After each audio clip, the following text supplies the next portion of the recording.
சுயேட்சை வேட்பாளர் நாகராஜ சோழன் தன்னை எதிர்த்து போட்டியிட்ட வேட்பாளர் அரங்கநாதனை விட 8000 வாக்குகள் அதிகம் பெற்று முன்னணியில் இருக்கிறார். சுயேட்சை வேட்பாளர் நாகராஜ சோழன் 15000 வாக்குகள் அதிகம் பெற்று முன்னணியில் இருக்கிறார்.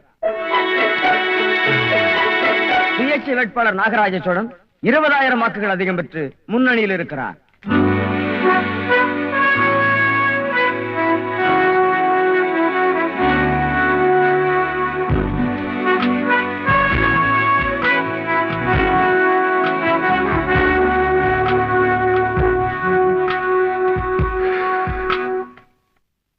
நாகராஜ சோழன் எம்ஏ, சோழர் பரம்பரையில் ஒரு எம்எல்ஏ.